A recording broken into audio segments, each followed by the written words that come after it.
Call the meeting to order. Before we get started, I just want to make sure everyone's aware of the fact that we have Chris Smallis from FCTV here. He has requested to video and audio the meeting, just so everyone's aware of it prior to the start of the meeting. So we're going to go ahead and start with the first item on the agenda, which is the approval of the minutes from 3/27/18. Just Where they screw up? yeah, it's 87. It should be 18, but that's right there. It doesn't. It's 1987. So did everyone have a chance to review the minutes? Can I get a motion? Motion to accept. I'll second.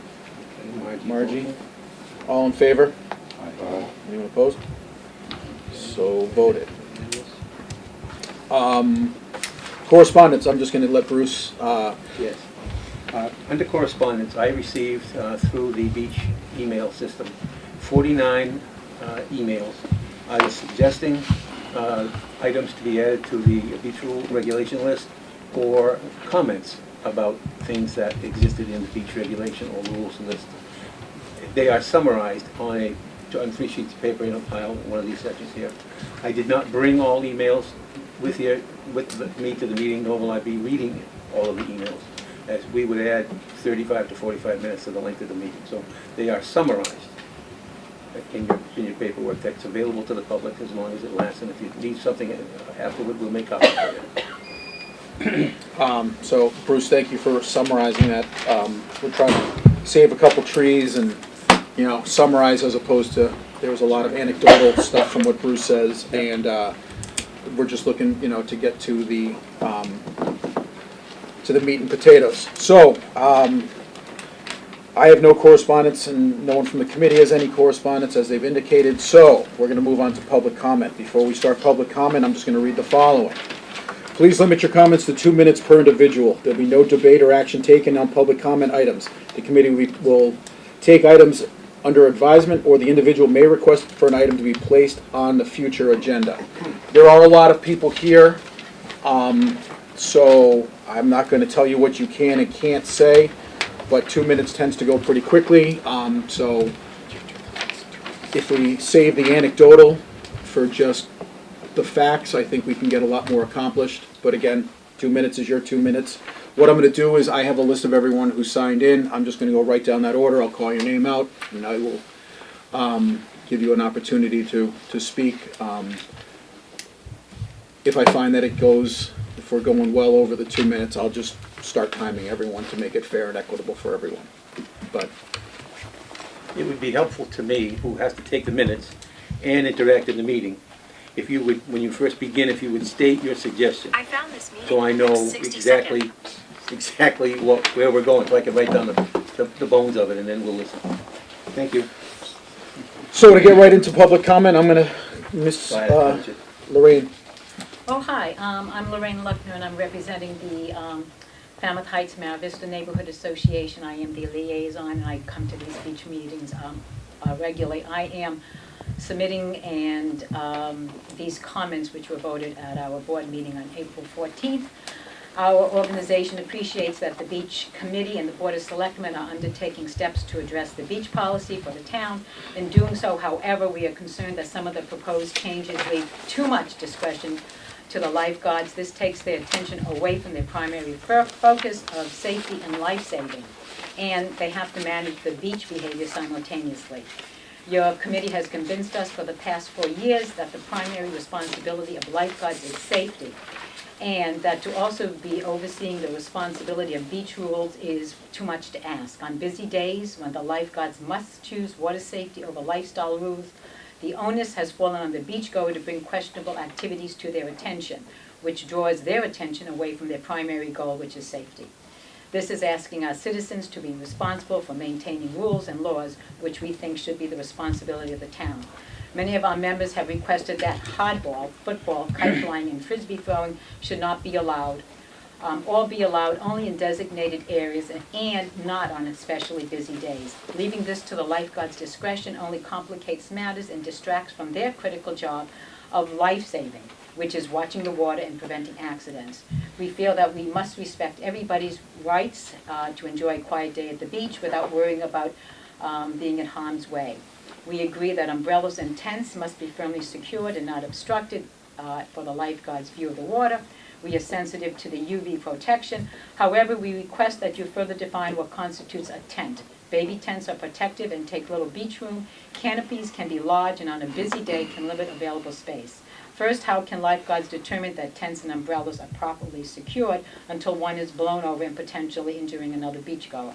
And second, we request that all four-posted tents be prohibited, or at least at the minimum, limited in size and permitted only in specifically designated areas. Thank you for your consideration. I went fast because normally this would take 3 minutes. And I didn't. Thank you. Thank you, Ray. Mary and Joe Makuda. Carter. Makata. I have no comment. Okay. You? No comment. Mr. Tom and Sue Kelleher. Is that, Well, yeah, Tom and Sue Keller, I'm a lifelong resident of Falmouth. I've been around here for many, on just about all the beaches of Falmouth. And I remember when we had rafts at the beaches. And I just think that ball playing and things, people should be able to have fun at the beaches. If the lifeguards, I kind of like it when the lifeguards are walking around telling people, would you please not play ball here, could you move down over here? I've seen them do that.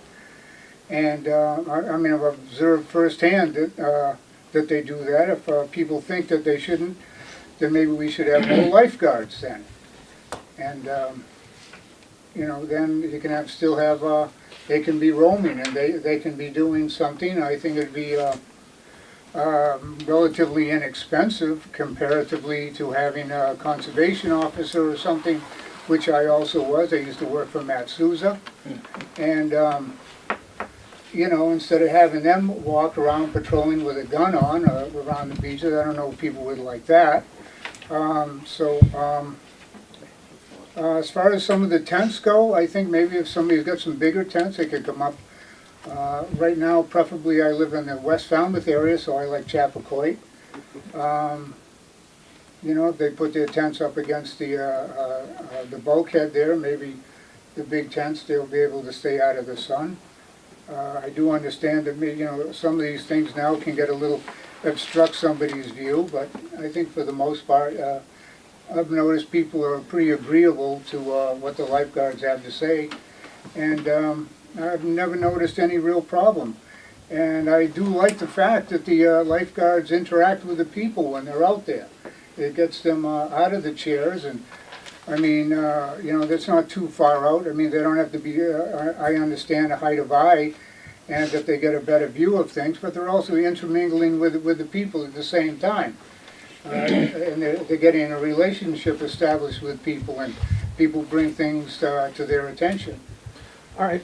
Don't mean to cut you off, but Yeah, go ahead. Cut me off. thank you very much. Mrs. Keller, do you have anything? No. All right, thank you. Thank you. Raina? No comment. No comment. Mr. Craig? My only comment is anytime a lifeguard is not watching the water and is talking with a person, I sure hope it's not my child in the water when that's happening. The lifeguard should be watching the water. I manage on a day-to-day basis about 45 lifeguards. Anyone who's not watching the water is not doing their job. Thank you. Mary, I can't even read my own handwriting. Mary Berry. Mary Berry. I'm Barry? just here to listen. Okay. Oh, okay. No comment. No comment. Mr. Dryer? No comment. Thank you. Ms. Lichter? Hi, I'm Paula Lichter, Vice President of the Falmouth Heights Mare Vista Neighborhood Association. I wasn't going to talk about policy, but I like the idea of having, I mean, for years we were talking about possibly having a monitor. Somebody who wouldn't be a lifeguard, wouldn't be responsible for the water.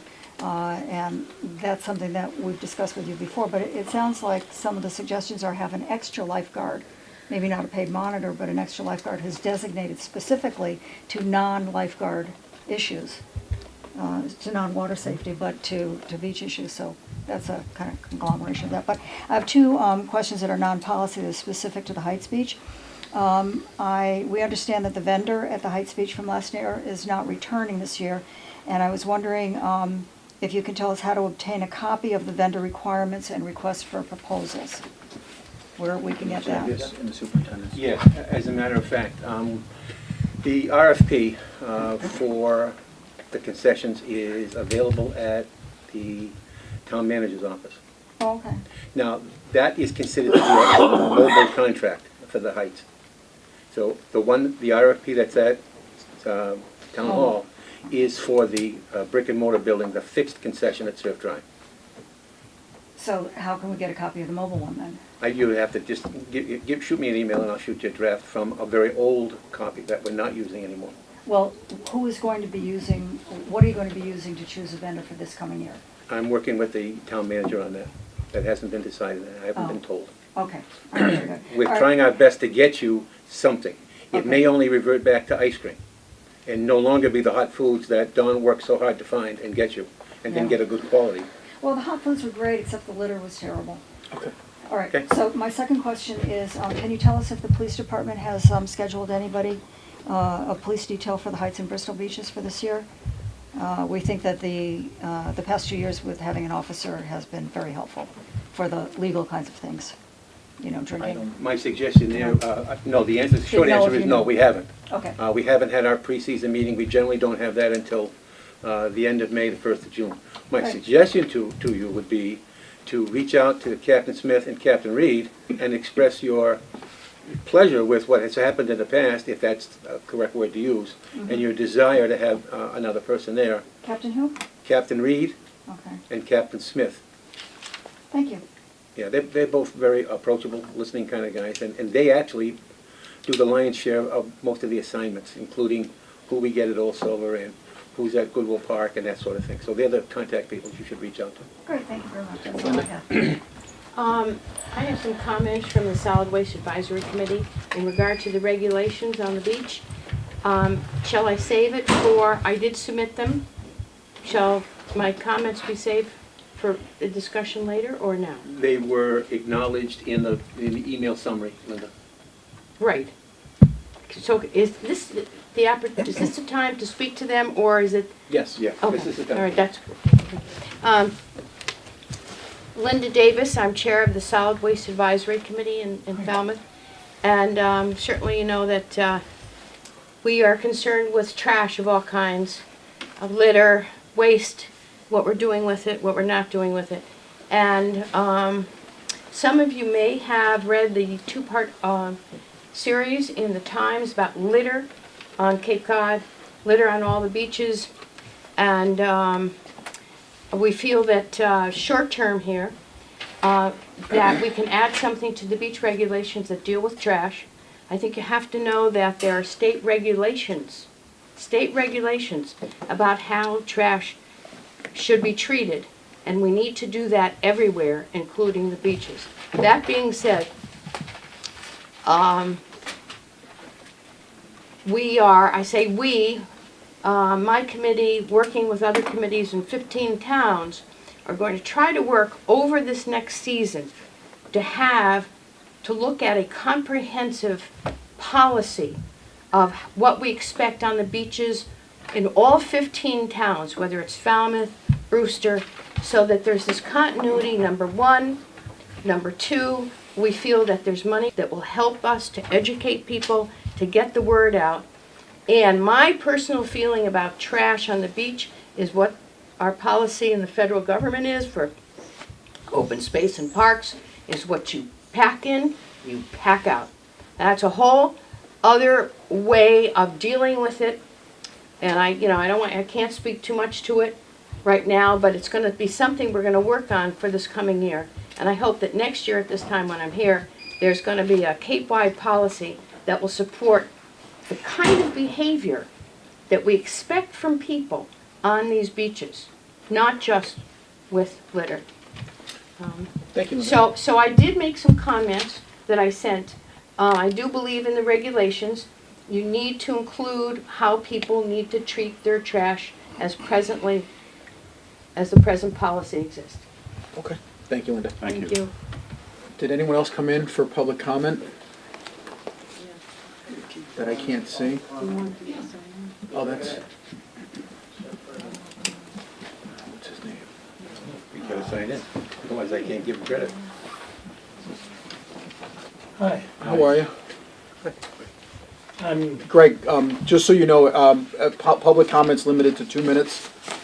Do you have anything you missed my announcement at the beginning, so, I probably can speak more than 2 minutes. well, everyone else has managed to keep it around 2 minutes, so that's the, And so you know too, Greg, your suggestions are summarized in the document available tonight. I heard you.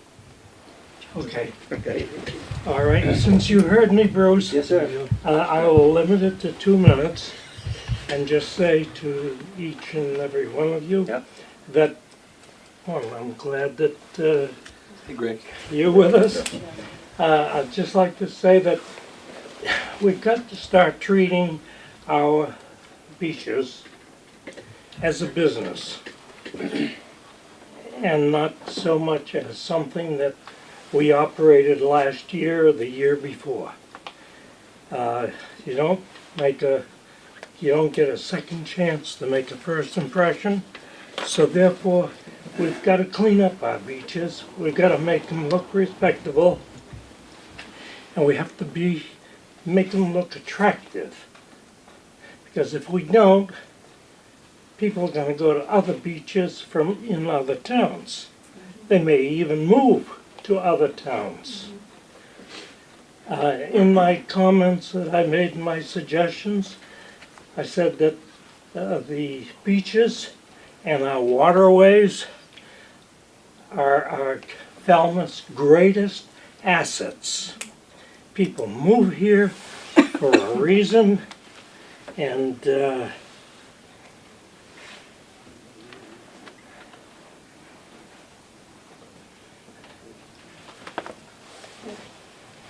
people who support the beaches are local businesses, realtors, renters, homeowners, taxpayers, all kinds of service people, including restaurants and the like.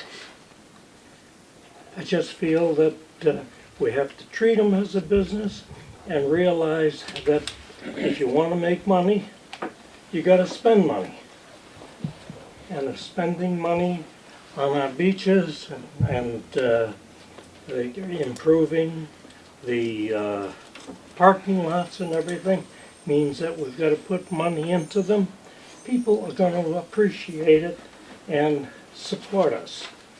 I was active with the beach committee for 6 years, and we've been through thick and thin, so a lot of these things are really not new.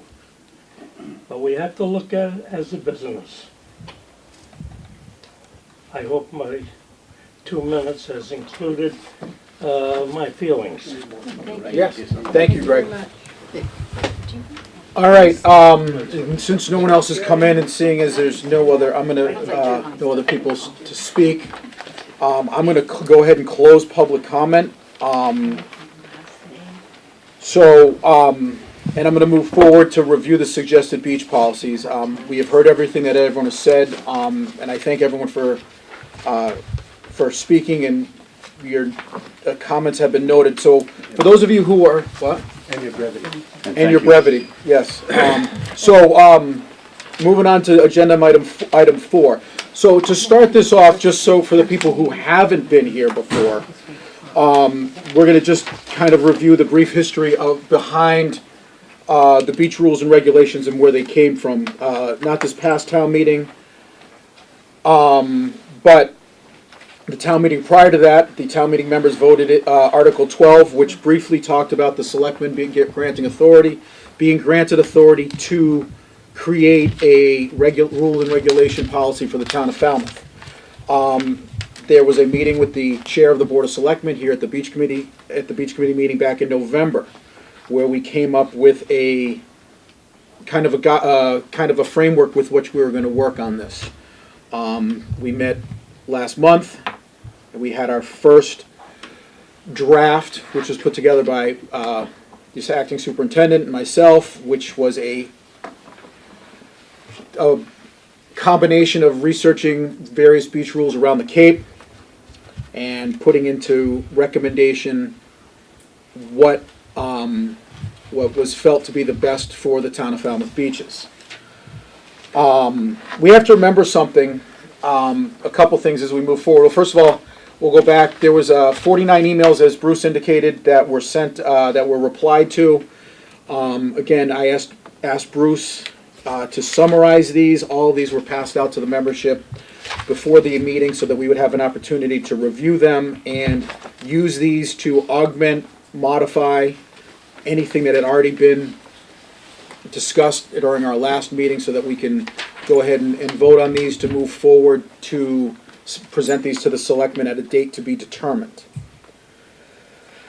So, again, some of the things that we talked about at the last meeting, again, I'm not going to rehash the whole conversation, but one of the feelings that Bruce and I had is the more complicated and the more codified we make rules, kind of like building laws and building rules and building codes throughout the town, the more difficult it is to enforce. So, simple and easy to understand, as well as easy to enforce, but also fluid, which means that sometimes you'll show up, it'll be a flat, calm, no wind day, and anyone who comes to the beach often knows that by 3 o'clock, 2:30, 3 o'clock, the wind picks up and things could change. So there are rules that, you know, would be safety related issues, things that can change from the beginning of the day to the end of the day. We tried to make the rules balanced and fair to everybody. We are very, very concerned, and the beach department has been for a number of years, about sun safety. With the staff, we get a local dermatologist to come in and do skin evaluations for free on his own dime for all staff. Dr. Liska. Dr. Liska. Yep. We have also received other communications in the past from other doctors who have talked about skin cancer and the effects of being out in the sun. Therefore, we have to find a balance between providing shelter and not providing shelter, but allowing people to provide shelter for themselves and be sun safe, because we as a committee endorse the beach department providing shelter for the lifeguards during the day. So we'd be, you know, if we're going to do it for our staff, it's just as good for the public or the beach department staff. The beach department's philosophy has always been to allow discretion. Beach safety is by far the most important thing, and beach safety deals not only with water safety, but land safety, beach safety, and it's a fine balance between the two, as Mr. Craig mentioned earlier. Just so that, you know, people understand, enforcement and rule and staff comportment and all of that other stuff comes from the beach department. They are the rules enforcers. They are the people who train the lifeguards to enforce the rules and regulations as expected as put out by the town, the beach committee, the selectmen, and everyone else. And when reading through this list, you know, we have always said that there are times when things aren't going the way you would expect on the beach. And once the season starts, we make sure that at every meeting that the assistant superintendent's phone number, which has been issued to him by the town, is available. The bathhouse phone number, they're always available. They are the front line in dealing with an issue that's going on right at the moment. Not 6 months down the road when someone says we were unhappy with something that the lifeguard did in July. I mean, we can't, you know, if something's going wrong, if you're not happy with something, we need to know about it now. Or the beach department needs to know what's going on, not the beach committee. There's, you know, and again, this is just the outline. There is a difference between enforcement, day-to-day operations, and everything else, which is the beach department. We are a committee that is an advisory board to the Board of Selectmen, and that's why we're here to create a draft advisory rules and regulations to the Board of Selectmen for their ultimate approval, modification, denial, or whatever they see fit. Hopefully they're going to take us on what we're doing. Something that we have to... I just want to make a suggestion. The list that was compiled last month Yep. has been in the newspaper. Yep. Anybody that's requested a copy, I have sent to. Mhm. So it might be advantageous at this time to ask the membership to look at the summary of emails and see if there's something there that they would like to add. In a second, we'll get there. I appreciate that. So, another thing which I want everyone to realize, and it's, you know, it's about rules and regulation. Remember, what is implicit behind the rules and regulations is there's nothing in there that gives people permission to do things that are unlawful. The law is the law.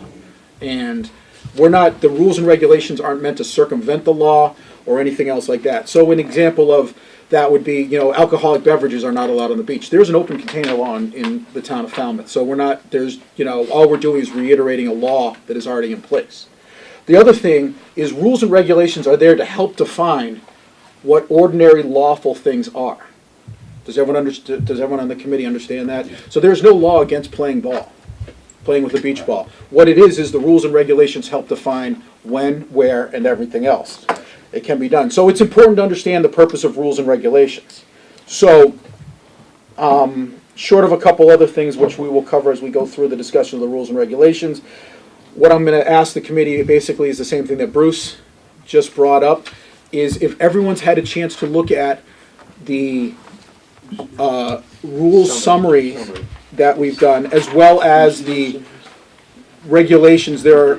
I know a couple little tweaks and modifications. I will say that people have said there are tenses, there are grammatical errors. Well, commas are in the wrong place. That was one of the great emails that we got from somebody.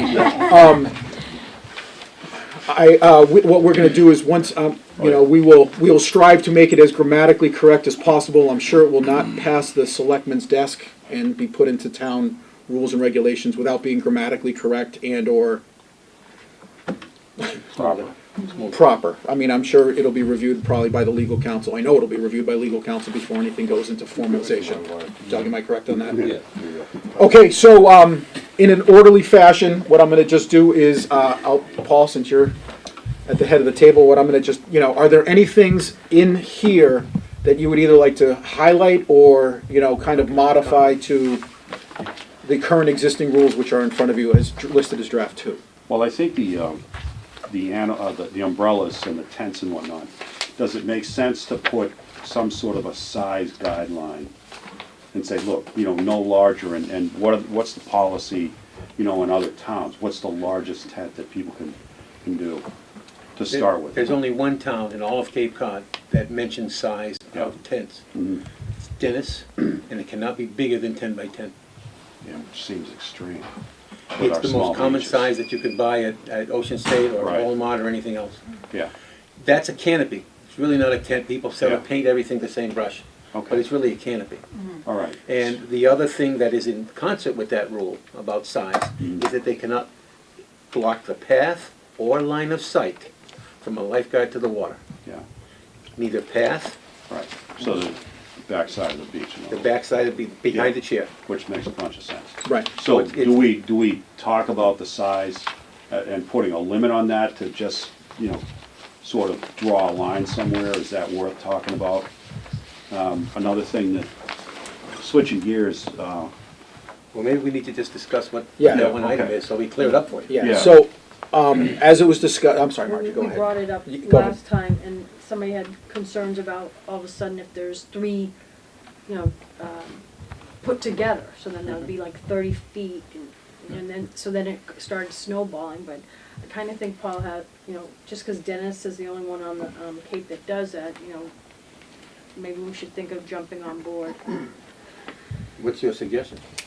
I agree with well, I what you said. think 10 by that 10 it seems It's- very reasonable to me.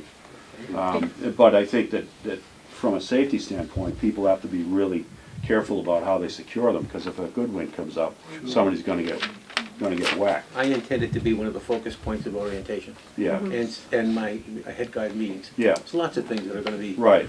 sort of reinforced, shall we say? Yes. That's one of them. But if it doesn't pass the test, then it doesn't get set up. And say go back and, so there has to be some kind of, okay, what is sufficient or safe? So there's gotta be some sort of sequential, okay, 40 pounds per, whatever. So I don't know, whatever it is.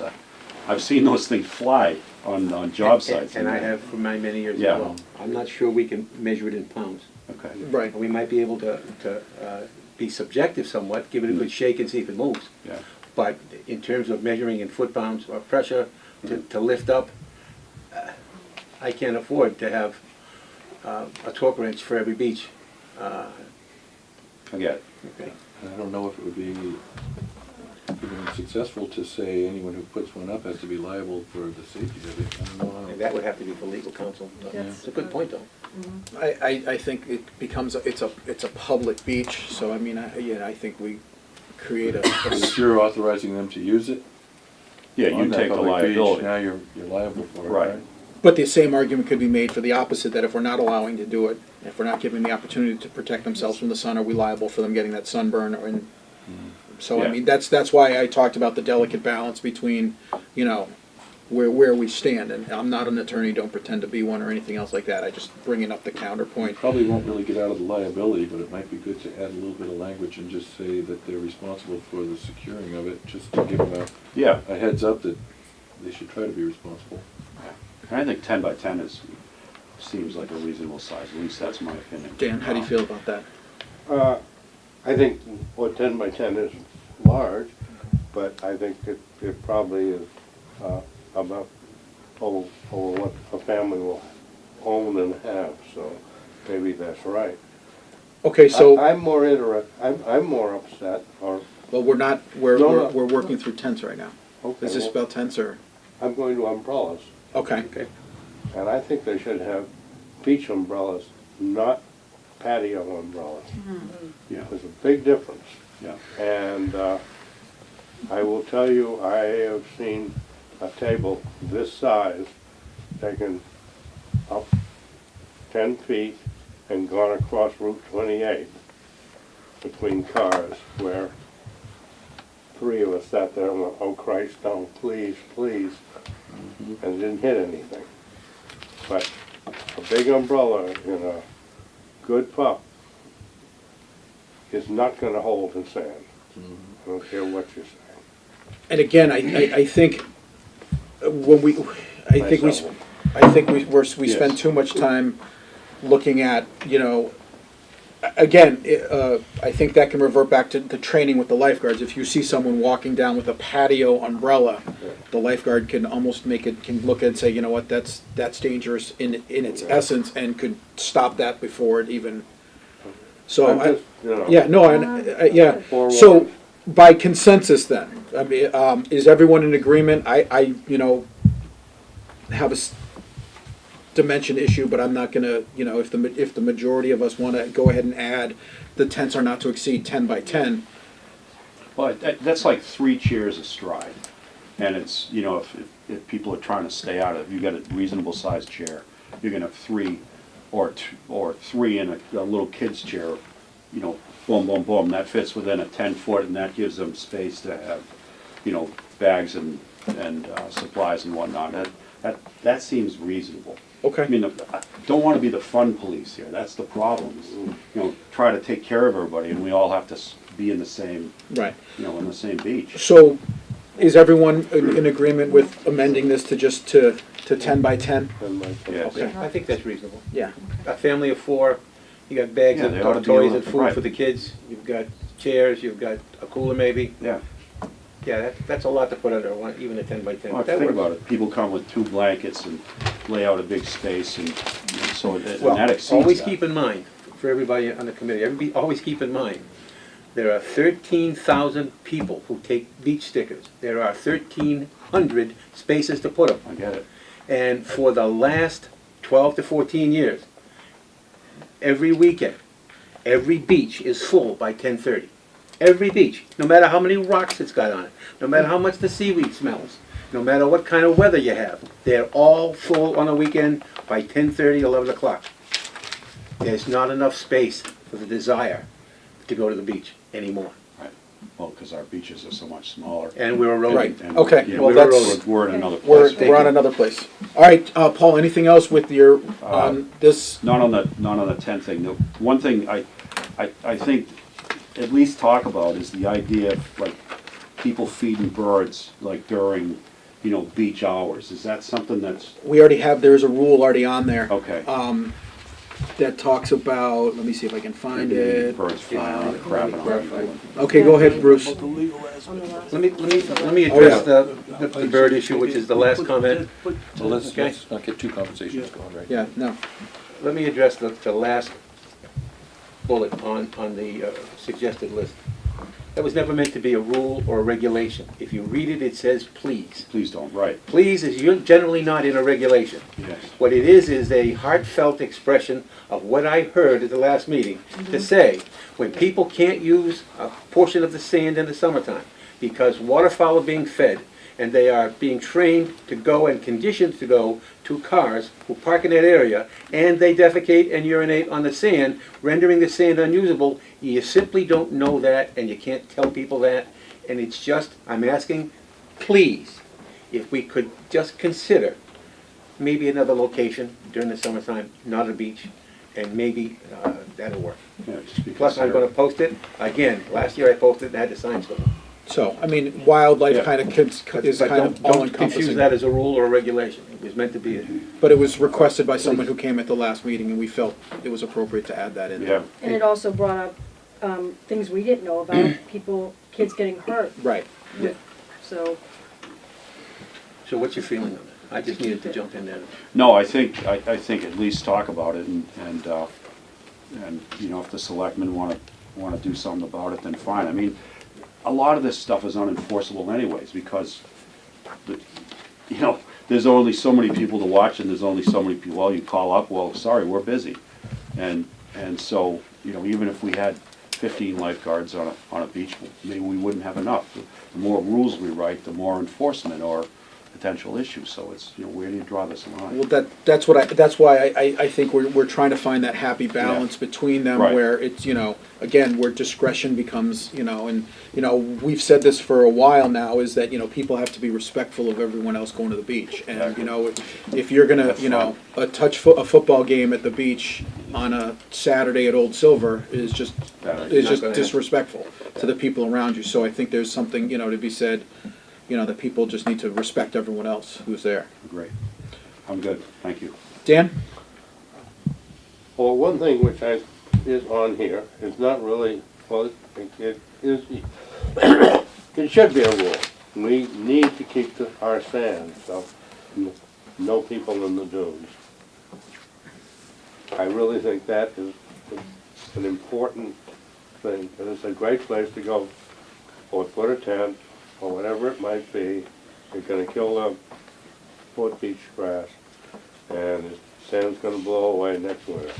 Over the course of the winter, we were given 40 signs that say these dunes are not made for walking. Okay. And it gives a brief explanation of the living ecosystem, living in dunes, and why you don't walk in them. Yeah. So we intend to post that for the late June opening.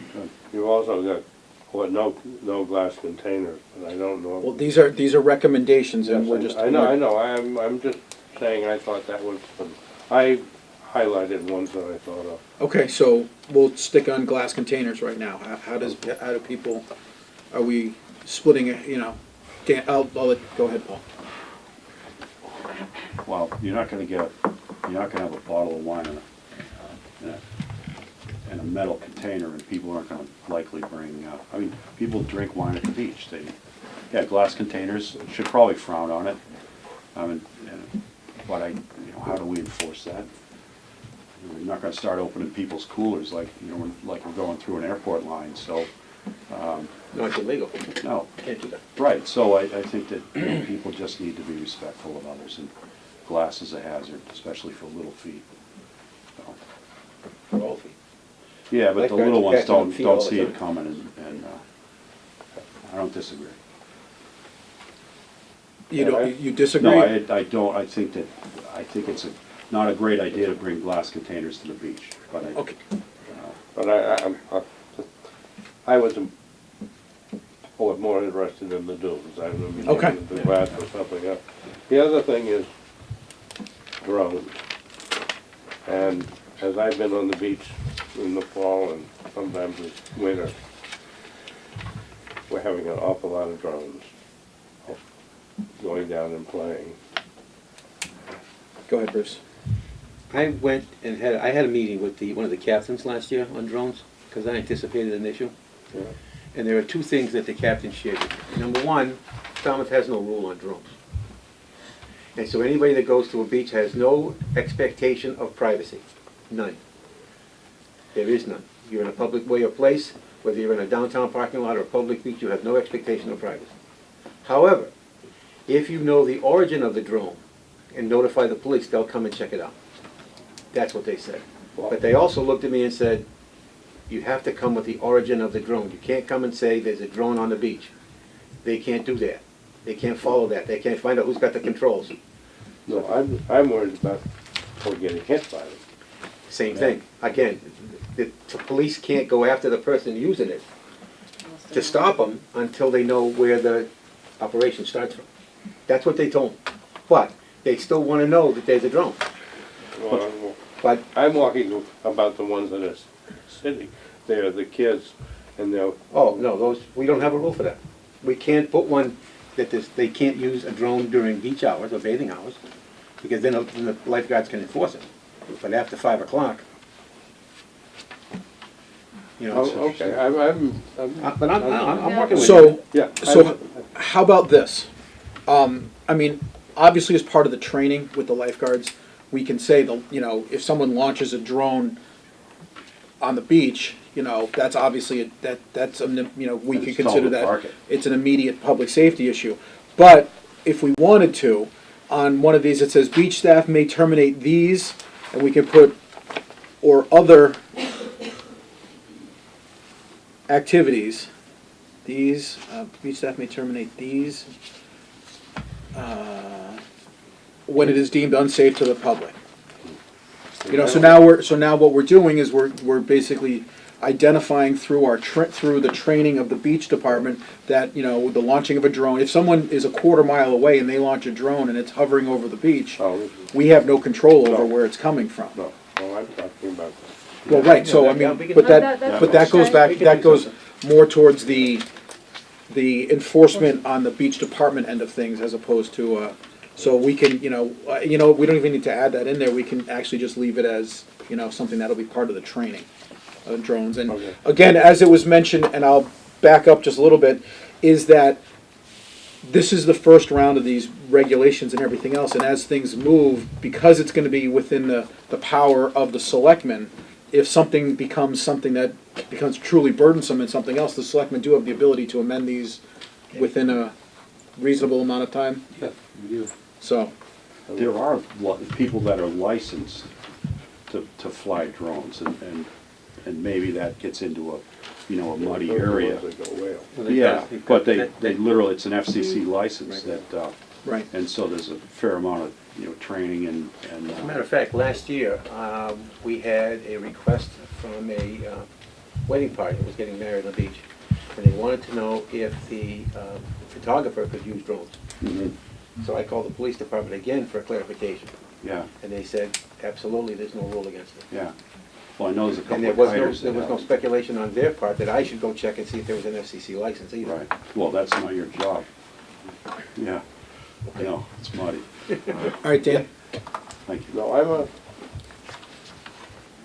someone who likes to enjoy the beach for what it is and do about anything what isn't damaging somebody else's time. And I think somehow we've got to convince people that they have to think of the other 5 people around them. We can't teach people who are naturally uncourteous to be courteous. We just have to do our best to I make think the... there's an evolutionary process there. I think Linda Davis mentioned the fact that she is anticipating a Cape-wide beach behavior kind of thrust. I think one of the things that I would like to do this year is when we take over the sticker sales, when somebody buys a sticker of any kind, we give them a copy of the rules and regulations and maybe another paragraph of expectations about being nice to people, enjoying yourself, but everybody has a right to enjoy themselves to a limited extent, providing everybody has safety concerns. So I'm thinking proactively like that. I'm thinking of putting something on the website. Again, same kind of thing. Once everything gets promulgated and accepted by the Board of Selectmen, so that we have a unity of where you can get your information from. Beginning with the Mark's Building and Surf Drive Bathhouse when you buy your sticker. Here are some rules and regulations to make it safe, and here's what we anticipate you're going to be able to give us. Makes sense. I'm gonna try. Yeah. I gotta try. Yeah. My mother said you have to try, otherwise the answer's always no. Anything else, Dan? No, I don't think so. All right, thank you. Margie? There's three things that stood out for me as I went through this, and first one was trash. And I think what Bruce was speaking to as far as educating the public in our rules, whatever you bring in, you take out. And that maybe, we can say, speak to glass or, because we just don't have the resources to keep up with the volume of trash that's being dumped on our beaches. People bringing in their household trash and, or having a nice lobster boil at nighttime. Well, that's great, they leave it all nice and neat by the dumpster, except the seagulls are there from midnight on, and then the next thing, these kids are coming in the morning and seeing a mess. So I'm glad that we're going to have the education on that. And I think going around and hearing the different people speak, there is a balance between the safety piece and the fun piece. And I think if the way that some of these regulations are worded, that it's a lot more positive. I think if we some of these things that I highlighted up here, if we could take care of the household stuff when the beaches are going to be opened and when the lifeguards are there up front, and then down below speak to some of the not permitted, but all of it still going back, that the public will be aware that they have to follow the directives, whether it's the parking lot attendant or the lifeguard or town officials, for the benefit and safety of all. Because it goes back to the safety piece. Yeah, we can, I kind of wrote some brief numbers down so we can kind of look at where we want to number those and everything else. I'm good. Okay, my turn. Jason, one thing. Yeah. The trash thing, how was that up? I was at the beach last summer. It was in the evening, and it was a guy that pulled up, opens up his passenger door and grabs 2 bags of trash, opens up the trash container, and I said to him, "What are you doing?" And it's not really, I go to the beach all the time, and I said, well, and he says, well, I'm a retired policeman, I can do this. And I said, the hell you can. If everybody was doing this, why don't we just put a big dumpster and everybody come and bring their trash there? But at one point, somebody has to say, okay, if you see somebody doing something wrong, say something. Don't just, expect everybody else to not, to react to, something that you see. Something shameful, like, look, don't do this. And they probably thought it could have been okay because they were putting it in a dumpster. So, once again, I think it speaks to education for the people that need to be educated. Entitlement. Or entitlement, or I was whatever. actually told many years ago that it's perfectly okay to put household trash there because they know I'm gonna pick it up, and they didn't have the time to put it out on the curb. So why not make sure it gets picked up properly?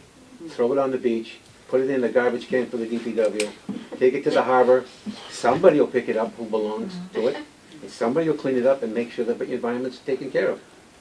That was the rationale. It is okay. Who are they? I got a list. Thanks, Linda. Yeah, we'll send Linda to their house. Thanks, Jay. All right, so couple little, just one thing that I think that was brought up through here, that I think, in through here and in verbal conversations that were brought up, that I think that wouldn't hurt to put in there is, it says smoking of anything on the public beach is not prohibited. Is not permitted, excuse me. I think what we need to add in there, because it just seems to be the thing of going on right now, is to add in smoking or vaping. There are a lot of, public health issues that have been brought up about that. But again, I know I'm saying we want to generalize and everything else, but what's going to happen is we're going to find someone who's on the beach who's vaping, and he's saying, I'm vaping, not smoking, or I'm smoking, not vaping, and, we're not, I think by doing that, we put a blanket over the whole the whole mess, and then it's real simple at that point. And then they can move on from there. I mean, I don't Smoking think. in any form? No, smoking or vaping. I mean, again, like I said at the beginning, you can't do, if it's illegal, you can't do it. You can't smoke marijuana publicly in Falmouth. It is subject to, I believe, a fine. But the same thing's true as you can't smoke crack cocaine or crystal meth either. I mean, I don't think we have to be overly specific, but at the same time, I think, smoking and vaping, it kind of covers everything. And then it's, someone could say, It's easy to enforce. it's easier to enforce that way, and you don't have anyone saying, well, it's not smoking, it's vaping. Right. So I'd like to add that on the smoking or vaping of anything on the public beach is not permitted. Does anyone have any issue? No, I think that's Dan? smart. No. We can do that by I can order some plastic tapes that just allow us to add the word vaping to the sign, so we don't have to go out and make another $90 Right, sign that just was- to add one word. Yeah.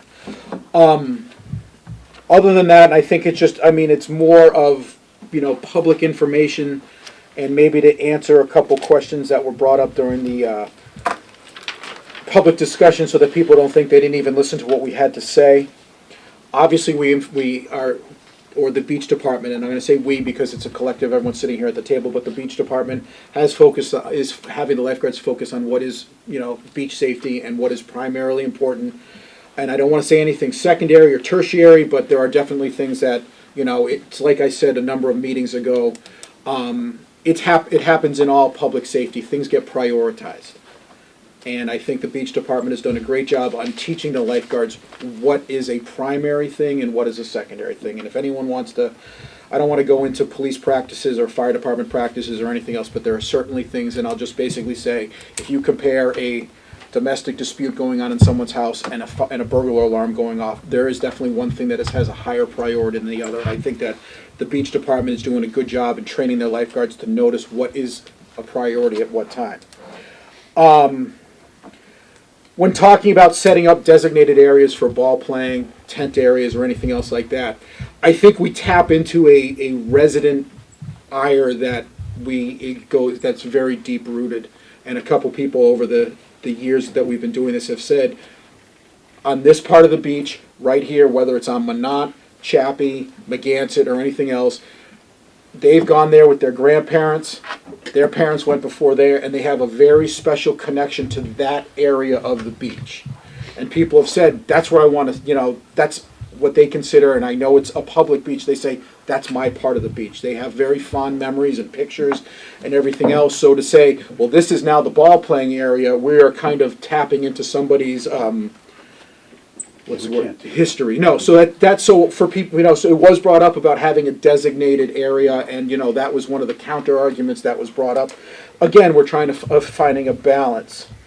Go ahead, Bruce. Then I'll. One of the things that occurred to me in hearing designated area is a sense of discrimination. If discrimination is defined as treating equal people unequally, so two families come down to the beach. One has to go to the designated area because they have a tent. The other one doesn't. That's discrimination. And that's treating equal parties unequally. But That's defendable. You don't have to agree with it. no, There are but some safety, I circumstances I think, might- steps into that one as far as Not where the always. tent goes. If they both have airborne potential Yes, with the umbrella and the canopy, we ask you to make sure that they're well grounded. yes, We don't create a separate area just for you. that's correct. We went through that in the 50s and 60s on Yeah. another issue, Yeah. and we didn't win that one because it wasn't good, it wasn't sound. I don't want to have to fight that fight. No, I think Designated it's a area. bad idea. A couple other things, and these are just, again, for the benefit of the people attending or maybe watching on TV or something else like that. I do know that Bruce has called me and has told me, hey, we're putting an extra lifeguard here, we're putting an extra lifeguard there. One of the things that we talked about how to deal with the enforcement of rules on the beach is, and if everyone doesn't know this, the lifeguard doesn't spend their full shift sitting at one chair. They rotate every, whatever is deemed appropriate at the time by the head guard. So what we're working on, or what I asked Bruce to work on, was that as they're doing that rotation, to make a path down the beach, whether it be a serpentuitous or whatever it is word, or something like that, so they can get a good look on what's going on the beach. Because, and as far as coverage goes, now they have someone at one chair, someone at the other chair, and someone's heading to that next chair. Again, it's just, it's you know, kind of using a term, they're patrolling the beach at the same time, and you never know, they may trip over someone who is having a medical emergency at that, you know, or hasn't been, who is bright red and fell asleep and is having a, you know, heat stroke and is sleeping and wouldn't know it, but they happen to stumble upon it. Sometimes things are found by dumb luck. One of the things I'm going to implement next year at some beaches is when the parking lot is full, and instead of having the parking attendant sit in the booth and sort of wait for people to leave and that sort of thing, I'm going to ask them to move around, look at people that are on the beach behind the lifeguard chairs, be another set of eyes. Their walkie-talkies connect with lifeguards just like anybody else's does. If they see something, they can say something. We can begin to monitor that in a quicker fashion, and I think a more thorough fashion, so that we don't have to always put all the onus on the lifeguards to have their head on a swivel to see everything, because that's not possible. Yeah, and stay focused on their job. Yeah, now you can't do it at every beach, because sometimes there's a dune or a wall that prevents the parking attendant from seeing. But in places like the Heights, Bristol, Old Silver, you know, we can, and we should. So I'm going to try to implement that as well. So, being my second year, I've had a chance to kind of look at things through a different lens. And so I'm going to be suggesting lots of things to improve the way we do business for the town. Two things along that line. One, if everyone remembers, it was towards the end of the season, one of the lifeguards happened to, again, no pun intended, stumble upon someone who was overdosing in the parking lot. So again, the importance of rotation, and it went well past their shift, but you know, they were responsible for probably assisting in saving that person's life. So again, you know, it may not happen in the water, but they're very aware of what's going on everywhere. Two last things, and then I want to kind of summarize this, is there was talk about lifeguards and staff using their phones. Just so everyone is aware, the lifeguards and parking lot attendants also are issued, it used to be radios and everything else, now they're issued town phones, which are very closely monitored by the staff guards. So if they do see someone on the chair who is on the phone, they may be calling for something or something else like that. So again, it's good for everyone to know that. Last thing that was brought up in these emails, and Jason does a great job at orientation speaking to that, because we've gotten calls about kids using their phones when that's not the case, you know, texting or whatever. And Jason at orientation does an awesome job. Mr. Magato backs him up 100% on the importance of not, your job's your job, your personal phone's your personal phone, stays in the car, not to be on the beach. And those people are so tightly knit, the lifeguards and all the, you know, parking lot captains. I mean, it's like a big team. They work really well together, and I think we've got a terrific track record. And to your point, you know, if they're managing ball games and all the rest of it, what about my kids? And I think that our lifeguards have been really responsive No, to the rotation. That very happy to hear that. Yeah, no, it's so and Jason's on it. Very happy. But it's really important, and that's why I think some of this other stuff has to sort of take less of a precedent over the safety. Is, you know, if somebody wants to play ball and it doesn't fit into the discretion, then, you know, make that call and be done with it. If they don't follow that suggestion, then call the police and let them deal with it. And that actually is a perfect segue into what I was saying, because it was discussed in one of the emails that, you know, the lifeguard should never have to enforce the rules. Right. Now this is the thing which, you know, Bruce and I have talked about. Again, another thing we, you know, just so everyone knows, I probably talk to Bruce at least once a day, if not more, during the season and off season, so, you know, especially now. So we do speak quite a bit, especially when someone contacts me and says, hey, what about this or what about that? The lifeguards are taught in training that, you know, if they feel uncomfortable in addressing a situation on the beach, there is a chain of command that's in place, and it's you know, followed. You know, you bring it to the head lifeguard, if the head lifeguard doesn't feel comfortable, whether, you know, whatever reason they don't feel comfortable addressing the people, to call a staff guard, to call the superintendent, the assistant superintendent, and get someone of authority out there. And if it goes beyond that, well, then we'll call the police and we'll, you know, but no, if it's besides the safety issue where you have to go in the water to save someone's life or something like that, if it's a confrontational thing, we tell all the lifeguards, or the beach department tells all the lifeguards, if you don't feel comfortable doing it, report it to your head lifeguard and let them take the appropriate steps so that it's not a, you know, so you don't put yourself in a position where you're enforcing something that you can't handle. Chain of command. But don't ignore it. Right. One of my focus points again this summer is going to be, you have to do something. Now, the staff is not gonna be 100% perfect. They're gonna miss stuff. And especially if it's a high volume weekend, we're gonna miss a lot of stuff. We need to be more attentive, and we also need to respond when people walk up to us and say, there's drinking going on over there, there's smoking of something going on over there, I smell a cigar. We can't ignore it, so I intend to emphasize to the staff, you better do something. You better call your head guard, your staff guard, you better call me, you better call somebody, because we've got to address it. And it's got to happen within 15 minutes of when it occurred.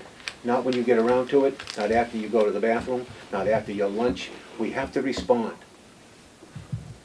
And that's all part of, I think, echoing a little bit of what Greg Contos talked about in terms of running the town like a business. Yeah, we're in the entertainment pleasure business at Falmouth with beaches. That's what we do. Right. So we need to do a better job of that. And I'm going to strive for that. Okay, so regarding agenda article number 4, and I know I jumped to my last thing that I bring up. Our next meeting is May 16th. What I'd like to do is, if the committee agrees, is to, well, yeah. We've got Eddie to listen to. Oh, no, I'm not done with Eddie. Oh. Eddie hasn't even gotten there yet. Oh, I can see that. So, do we want to, what I'd like to do is I'd like to modify the couple changes that we do to include the redrafted, to add vaping, add the tent, and renumber it the way Margie said, where we're taking care of the housekeeping stuff first and the kind of the beach rules second.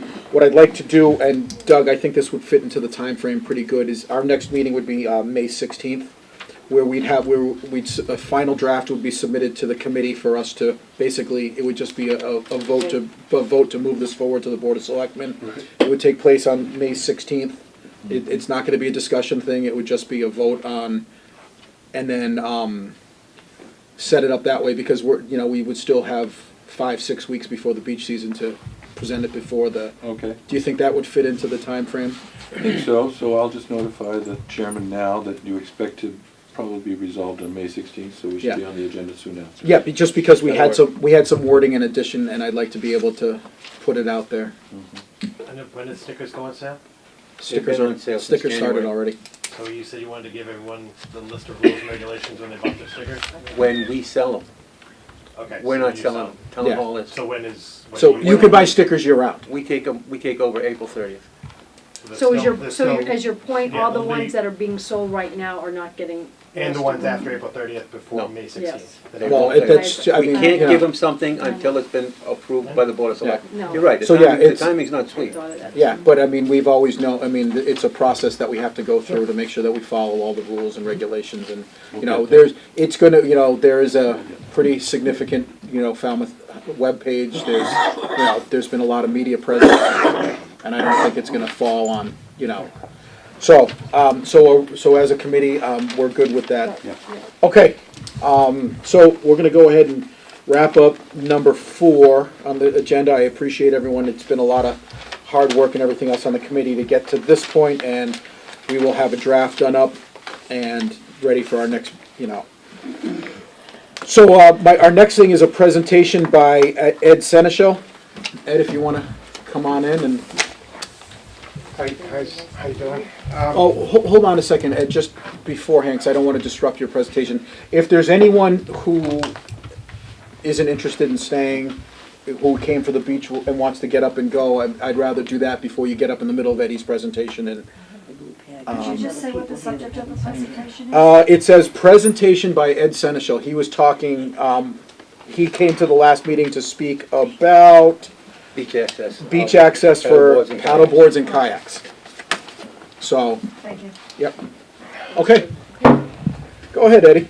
Could I ask your permission just to say one sentence about what was going on? Just a Well, comment. how about if you tie it into your presentation? I will. I'll just start. I'll just throw it out there real quick. The tents and umbrellas, the only way you can fix them is to make the lifeguards take them down. The only thing that'll hold them down is a cinder block, and you're not doing that. And if the lifeguards inform the people it's getting windy, they come down. We do that at Seacrest. And the FAA does have a rule against flying drones. There is a law against flying over the crowd. Jason, Yeah. nobody else in the room has a right Yeah, to comment no, like he okay, is. yeah. So you gotta go on to your presentation, because all Alright. you're doing is rehashing what we talked about. Okay, so, without going into a big speech, there's about 2.5 million new paddle boarders in the country right now that use the paddleboard that would like to go into the water and access the beaches. There was over 2 million like 5 years ago. It's probably close to 3 million now. So some of the people that, I started a petition. I think it's up around 80 people in favor of the petition. On Facebook, there was only 2 negative comments. One comment was from an ex-lifeguard saying if they want to go paddleboarding, they can go launch in Falmouth Harbor and come out that way. There was another comment that I can't think of. But what I'm asking for is just a small, on the very, very side, the end of the beach where there's no one there, at a certain beach, whether it be Falmouth Heights or like Old Silver over by the rocks, Falmouth Heights either far right or far left. Chappaquiddick Beach, we used to have access at the north side of the beach for water sports. The beach is gone. We have no access anymore. The other access point for paddleboarders or back then it was windsurfers, there's no windsurfers around, is Trunk River. And Trunk River, if you go off a couple hundred yards on Trunk River, you're out in a good current out there.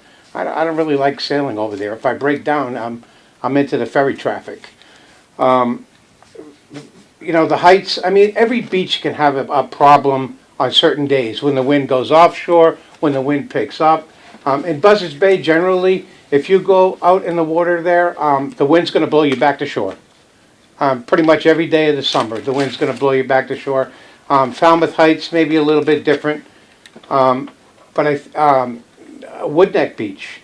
Woodneck Beach is wide open most of the time. There's tons of room for a kayak or a paddleboard to go in, but if a paddleboarder or a kayaker goes down to Woodneck, they're told they can't go in the water, and there's just tons of room to get into the water. So I just think that the best thing to do is for the people who are against it to say why they're against it. I personally see having paddleboarders around the swim area as added lifeguards. They're added eyes. They see people that could be in trouble. Somebody gave me an example. An older person was swimming out by the swim buoys at Old Silver, and he got a cramp, and he called for help, but it was far out, and the lifeguard couldn't hear him.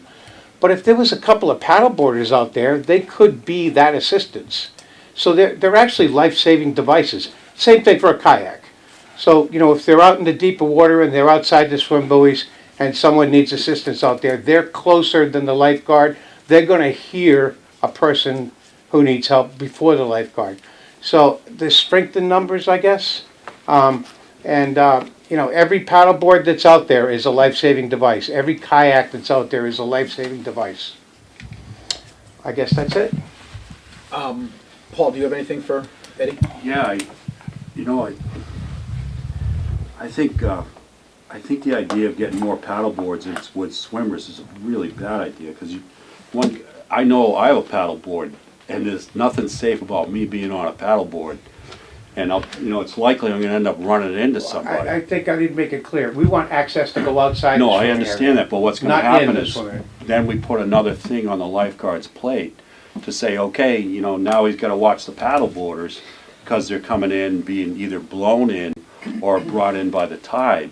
into the swim areas and somebody hits a kid with a paddle board in the head, then our lifeguard is going, he's fixing something that wasn't broken in the first place. We have beach access in certain areas already. It's just not terribly convenient because we no longer have the beaches we used to have. We don't have the frontages and all the rest of it. And so and the places that you say are inconvenient are probably the least likely traveled by, all these people with small kids and all the rest of it. So I think it comes down to safety. And, to me, I would, I think we already have designated areas that people can launch. And so far, we don't have any, accidents or bad things that have happened to us because of paddle boards.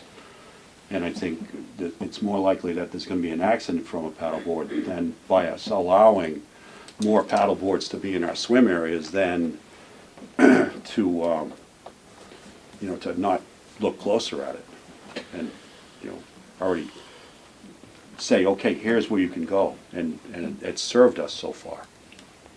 It might not serve what it is you're trying to do with it, but it's served the town. I agree.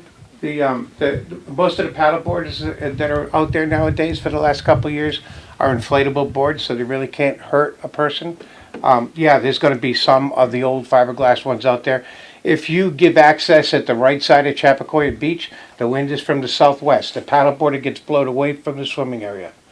So, and the same thing over in Falmouth Heights. If you give access on the left side of Falmouth Heights, which would be the east side, then the wind is going to blow that person away from the swimming area.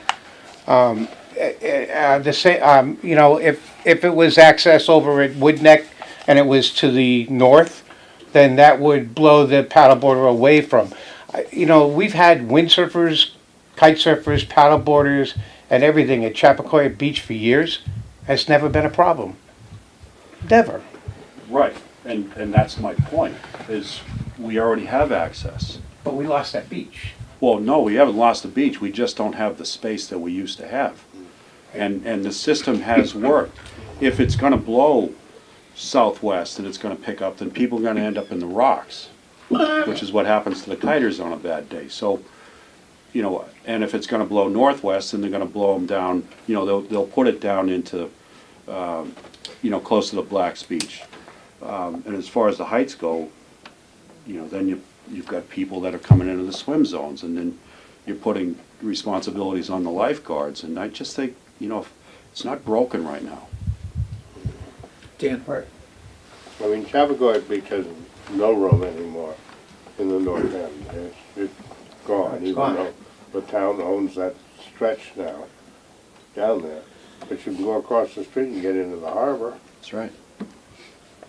Well, I have a problem with that, because if I have a child that has a paddleboard, right? And I say I'm at Chappaquiddick Beach on a nice day that he can paddleboard out there, right? I want him paddleboarding out there where I have Johnny the lifeguard watching. And if he gets in trouble, Johnny can get on his cell phone and call, for assistance. But if I send him over into the pond, there's nobody over there to watch him. The water's deep over there too as well.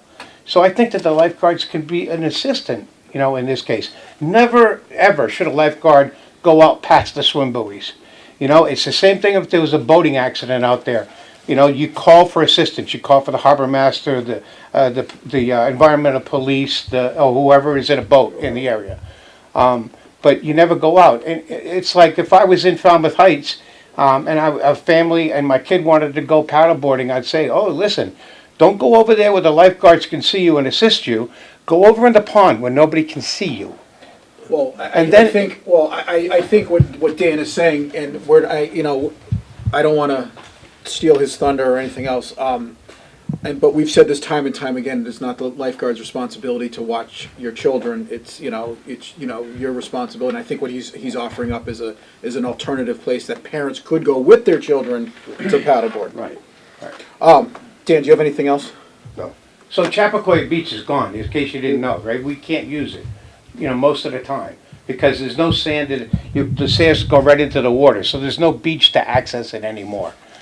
That's what I'm saying. And not only that, but if you own a hotel in Falmouth, you have no place to send your guests with a paddleboard. You're telling them, no, sorry, Falmouth doesn't allow you to go paddleboarding. Why can't you go to Chappaquiddick Beach? Because it's resident only. It's resident only. We're slicing up a deed now. We're not talking about, you know, but go ahead. I agree with what Paul was saying. And getting boils down to safety. And do you think our input is enough, or do you think that checking with your guards and Mr. Magato is the way to go? What I'd like to do is give you about a 30 or 45 second Yep. overview of some history here. Okay. In 1983-84, a group of then windsurfers approached the beach committee for space to get onto the sand. The then chairman said no. The then beach superintendent said no. They came back a month later and said, we're here to ask you again, can we have a little piece of every beach? And the chairman said no. And the beach superintendent said no. They came back the month after that and said, will you give us one beach on each side of town? And the chairman of the committee said, yes. We'll give you the westernmost part of the Mill Road piece of Surf Drive, and we'll give you the northern piece of Chappaquiddick, providing we put a safety rope up so that you, when you go into the water, are not mingling with bathers. They were so tickled that they built their own set of stairs, and it still exists today. We just take them out in the wintertime because there's no need for them, and why get them beat up in the storms? We put them back every May and June. They've been fine. We have a sign that says swimmers, and we point to the east, to the south, and we have a sign that says water sports, or that sort of thing, with a sign that points to the north. We've been accommodating that for years. Last summer, I had 21 phone calls from people who said, where can I put my kayak in, and where can I paddleboard? I gave them a list of all the boat launch sites so you can jump in. Access to where we have a barrier beach behind a pond behind a beach. Access. There's lots and lots and lots of water. In fact, some of those ponds are safer because they're only 3 and 4 feet deep. Right. So if you jam up, all you have to do is jump off and stand up. That's pretty safe. Right. So I want the committee to know that back in the 80s, this very similar request was heard, eventually acknowledged, and there are 2 designated areas, one on each side of town, for that very purpose. We've already got history for that, well over 30 years old. And there's only one of those left. Well, Chappaquiddick's gone. Well, No, it's now at not low gone. tide, It's not you gone. still have those stairs and you can get down. If you're lucky enough to have a low tide, yes, I agree, definitely. But then again, the people who bring in our economy, the tourists, can't get there. They can't use it. They're not allowed to go to Chappie. But there's a lot of other places to launch, as Bruce just said. Yeah. Just And not. you know, like as far as the boat ramps is concerned, I wouldn't send my kid down to Yeah. a boat ramp on a paddleboard to go out with the boats. Is there anything So, else? all right, we're not gonna turn this into a debate. You had asked, you know, reasons why people Right. were against, not for, you didn't ask who's for it, but who's against it. And I'm just gonna say these couple quick things. First of all, I will say I am an avid paddleboarder. I don't use an inflatable paddleboard. I use a fiberglass carbon fiber one. But what I want to say is we talked about the beach rules about the burden on the lifeguards, and I think what we do is by adding these in, we just have a problem where we assume experience and the ability of everyone who's paddleboarding. Just because they have a paddleboard, as Paul so eloquently illustrated, they may not be experienced enough to do so. So we never want to assume that someone's qualified enough to help, nor do we ever want to expect a lifeguard to expect someone else to do their job for them. So I think by putting the additional burden on the lifeguard, we're because the other side is the parent who's standing there watching their kid who gets caught in the wind, and they turn around and say, "My son just went out on a paddleboard, and we don't know where he is." That creates a whole difference. So that's a burden that I don't think that is fair to ask of the lifeguards. The other thing, and maintenance of the beaches and things like that is always an issue. And again, by doing this, we add a whole nother element of items that have to be maintained by the beach maintenance department during the season, which anyone who comes to the meeting on a regular basis knows sometimes how trying that can be to make sure that, you know, the porta potty that got flipped over the night before, the lifeguard chair that got flipped over the night before, and then we add, you know, beach lines that have to be purchased, installed, and maintained creates a whole nother burden on the DPW department who oversees the beach maintenance. And Margie brought up a valid point.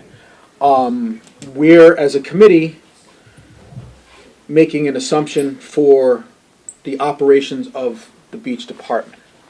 I believe that, you know, and I don't know if the staff guards have talked about it at all or anything else like that. I don't know what the pleasure of the committee is to do at this moment. I'll kind of leave it open to see what, you know. You're regarding the subject, Eddie's. Regarding Eddie's The subject, proposal. I mean, I think he's proposed something, I think that we have an obligation to give him If I some. could just Okay, chime in, go I ahead. think it's a great idea. A lot of times I come up with great ideas, I run them by my staff guys, and they look at me like I tweds. Right. Where you been, Bruce? Did you realize that that suggestion and that rule would cause this and this and this to happen? And I got egg on my face again, and I say, that's why I have a good group of people that I go to and ask, because they've got a different lens than I have. I have more experience, but they have a different lens, and they see things differently. That's what makes us a good team, and it works. It works well. So take it more under, having more discussion and under more advisement? Well, right now, you have 2 designated areas where they can launch. Absolutely. Okay? Yes. One of the reasons why we put 2 lifeguards at Mill Road is just for that reason. Mhm. One guard would be a very remote situation, and in the case of kayaking and boarding, you've got somebody who can respond in a paddleboard and still maintain the safety on the beach, or call the harbor master for assistance. So we've got that. You've already got an avenue, you've got something for them now. It's not that they don't have anything, they do. Right. They just don't like what they have, but they've got something. Right. I mean, we've all have a lot less than we started with, just because of our. Well, the other thing I would ask the committee to consider is, as I shared with you before, weekends, wall-to-wall beaches, left and right, front and back. Where do you want a paddleboarder or a kayaker to walk along the edge between people and blankets, amongst children? How do you want that? You want an area saved and preserved, a 4-foot wide area, in case a paddleboarder comes? How do I defend that with the couple that wants to come down and use Yeah, it that doesn't- space? That's blank. Doesn't I play can't well. defend that. Yeah. They'll leave me alive. And so they have something. It's not everything they want, but it basically fits some of their needs. And like most of us in this world, we don't have everything we want, but most of us have the basic needs to get by. I mean, I'll speak for the kiters. I mean, we park in the parking lot and we trek down the beach, you know, X amount of distance. Thank you very much, Dan Shearer, for the land we park on. Yeah. But we have no place to launch at Chappie, so we make do. And that's kind of what everybody else has to do. Okay, if it doesn't work in a place that's so busy and there's, you know, a whole bunch of burden already, then you have to adapt to it. And so Okay, you all right, are. so Margie, you were on the So- track of something. So do you wish us to make a motion that we would postpone any further discussion until after your discussion with your staff? Yes, and that's gonna take at least a month before I see them, Okay. a month to 6 weeks. So my suggestion would be motion to table. Okay. So Yes, Dan, hold on. And something I don't know, Okay? what do we allow in flotation tubes or air mattresses and so forth? Can we finish with? Yeah, we gotta paddleboards finish with first? Eddie's Okay, presentation. Okay, no, I So- thought you were through. Okay, so Margie has a motion, and we'll just tighten I'll up the second wording it. for Bruce. Well, hold on, we gotta just get the wording down. So to table table it until we to can, such time that Mr. Magato has a chance to speak to the appropriate staff in To get their regards. thoughts. To get their thoughts and feedback. On, again, things that we might not be aware of. and then you can bring it back to us, and we can, since it's tabled, we can always revisit it. So that's Margie's motion. You Yeah, wanna? You don't need that to be on the agenda to bring it off the table, Right, as long as you know that. okay. And it was, Margie has the motion, it was seconded by Paul. Let me tell you what I wrote down first, Okay. before you give me all the seconds. Sometimes I have to fill in the blanks with the creativity. Yeah, well. So, I have a motion to table in consideration of the access of paddleboarding and kayaking along beaches until such time as Mr. McGartle can discuss with the staff guys. Is your motion, Margie, you good with that? Yep. Okay, Paul? Second it. Okay, so all in favor of tabling agenda item number 5 until Bruce, as he stated, has a time to review with the staff guard, say aye. Aye. Anyone opposed? So ordered. Very good. Thank you, Eddie. Thank you. Superintendent's report. Oh, I have lots of little tidbits for you all today. We like tidbits. First of all, I met with the town's engineer and with Ray Jack, talk about the condition of the parking lots in Minot, and we're going to begin a process to try to get some of those things fixed. I met with the town engineer today, along with the project engineer today, to talk about the condition of the beach, to talk about the grant that was awarded to the town, and to talk about what steps are being taken now to begin to put together a plan in order to try to mitigate the sand loss. Yeah. So there's lots of good things happening, okay? This Saturday, in this room, we will interview 51 parking attendants for 10 jobs. And that includes 3 Skype interviews, because we're trying to move into the 21st century here. And none of us knows anything about Skyping. We're taking lessons on Friday. So, You love it. well, Don and I are. I don't have a clue how it works, but I signed a document yesterday that says I give permission, so I have to learn what I just gave permission to. Yes, Paul? You know, speaking to some of the issues of staffing and whatnot, does it make sense for us to talk about or think about hiring some extra parking attendants that might actually circulate, like at the particular beaches and say, look, you're not a lifeguard, you're not this, you're not that, you're another pair of eyes, and they have some directive. It doesn't make sense to even think about that at this Generally point? speaking, you appropriate the funds, Yeah. and then you hire the people. Can we go back to the well and say, look, we've had this revelation? No, or you can't. The budget for 2019, fiscal year 2019, was approved last week at town meeting. Okay. Goes into effect July 1st. Yeah. It stays in effect until June 30th of 2019. Okay. So, in theory, yes, it has some merit. Well, we could run dry. Because parking attendants tend to be entry jobs. Understood. They tend to be the 16-year-old who's getting the first job after working around the house, getting allowance or babysitting. So to put a lot of responsibility with them means we have to teach them. Yes. Excuse me, if everyone in the lobby, we can hear everything. If you just, thank you. So we have to teach them. One of the Yeah. first things we have to teach parking attendants is you enforce the rules and concepts even to adults. Most of these people who've been raised by wonderful parents Yes. are taught to respect their elders Yes. and adults. Do what you're told, keep your mouth shut, etc., etc. To encourage them to say, no, you can't park here. No, you don't have a beach sticker. Mhm. That takes a lot of role-playing and practice, believe it or not. Oh, they get good after a couple of weeks. They though. do, but the first 2 weeks, we have to jam them and get them ready fast, Yeah. because the 4th of July comes real quick. Right. So, yes, that has some merit.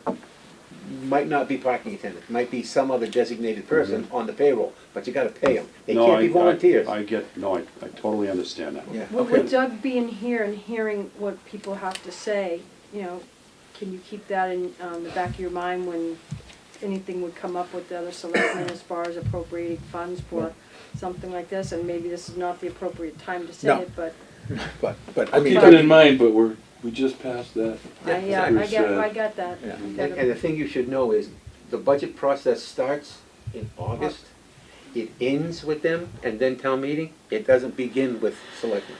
Selectmen don't put money in our budget because they feel like it. Right. We have to ask for it and explain why we want it, and we've got to go through at least 5 steps of review. Mhm. It's not easy.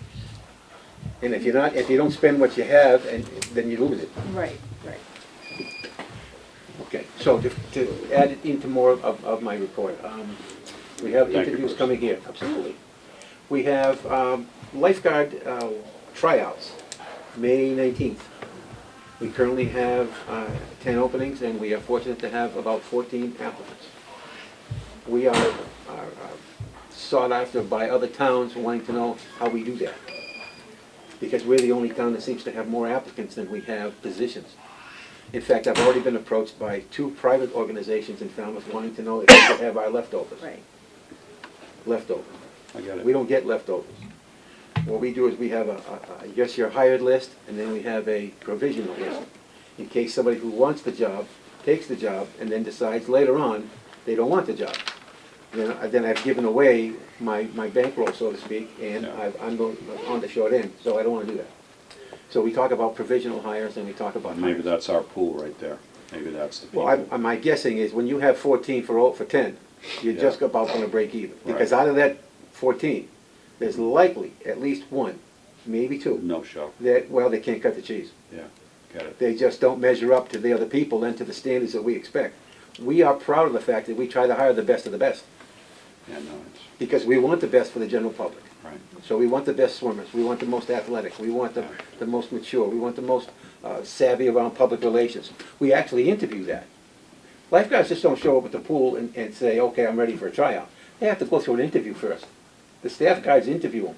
What do you like to do? Did you swim in high school or college? What events did you swim? What kind of times did you have? What other groups do you belong to? Have you ever done anything that you're proud of? Do you belong to an organization where you are an officer? What does that got to do with lifeguarding? Everything. It's character. Everything. Right. And so we do that before they ever get wet. They don't even get wet yet, and we talk about all of those criteria, because they're important to us. We want to hire the best because we expect the best. So, thank you for letting me share that with you, because that's not a fact that a lot of people know. Okay, well, we'll go around the table again. Paul? The name tags aren't there. The name tag. Yeah, exactly. Excuse me at a moment. Anything else that you need to add regarding committee reports? Anything else? No, I just want to keep the beaches fun. You know, people have fun on them and be this nice town that we are. And I think, you know, making the rules too sharp and not discretionary, I think is going to be a problem for us. And it's how people view us. This can't be the fun police town. We have to have fun here. And that's what our beaches are all about. And that's the business of the beaches. And for all practical concerns, I think we're on top of it. We just need to tweak it a little bit. That's all I have to say on that. Dan? As you know, I've been away for a while and been sick, but I'm amazed at how nice what's left of Chappaquiddick Beach is. Oh, it's awesome. That is going to really be a beautiful beach at low tide. There's going to be a lot of room. The tide goes out just as far now as it's coming in, which we lose at high tide. That's pretty good for April. And it slides down. But anyway, it really is in nice shape. But there is very little on the north end that isn't in that parking lot, right at the end. You also have to think there's going to be construction this year for fixing the road out there. So that's going to be a mess of trucks and everything else. I don't think you're going to be able to park cars waiting along the road. We're not supposed Which to. is going to be They a aren't problem. supposed to be anyway. There's no queue there. Well, I Frank, know what you're saying. realize that, but for the last 50 years You're right, they have. that I've been driving down there, You see my car on the line. The PA tells the parking supervisor calls me, I call the police, and if they have an available cruiser in the area, they come and address it, and if not, it stays. I will not let my staff interact out in the street, they have no jurisdiction. No, I don't want them No to. jurisdiction, I don't either.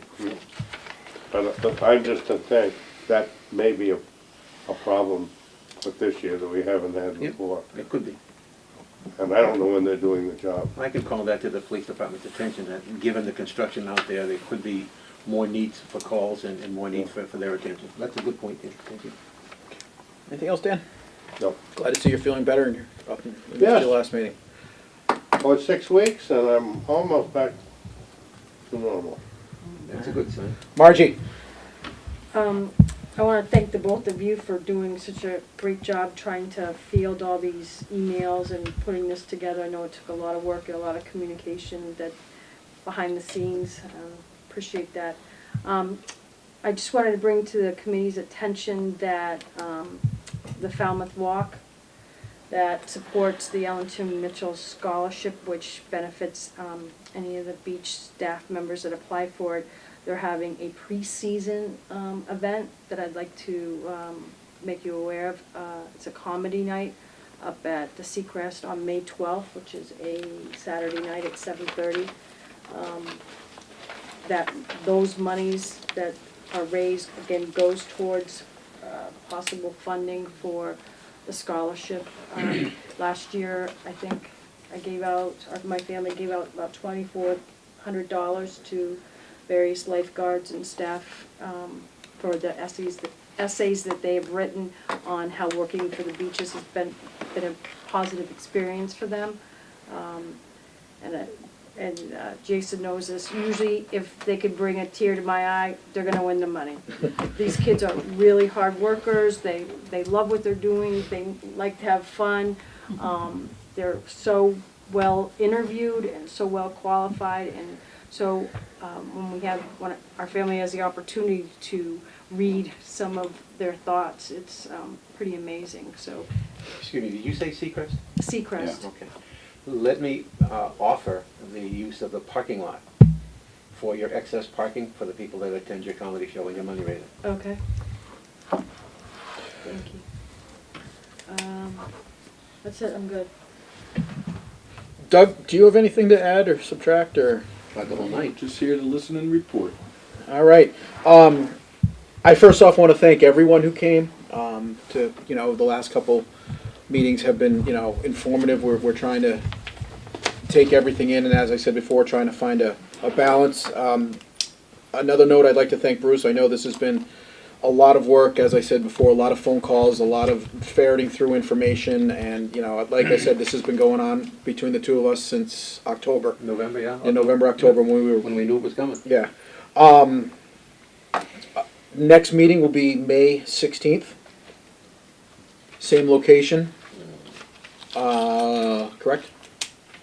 I had something else. Oh, no, okay. Same location. The next meeting, as I said, we will have this as a final copy to vote on. Go ahead, I'm not just gonna check something. Oh, okay, does it affect the schedule? Yep. Okay, stand by. No, you don't have to stand by. Oh, yeah, No. Are we going to anticipate a that'll be bigger okay. crowd? No, I don't think we've so we've either. tapped it out. So then this Yeah, it's should just, be okay. just a vote. Okay. So, May 16th? May 16th, 7 o'clock, Harbor Master's office. Do I have a? You have a motion? A motion to close the meeting. Motion to Second. adjourn? By Paul, second by Margie. All in favor? Aye. Anyone opposed? 8:37. Not bad. Thank you. Not bad.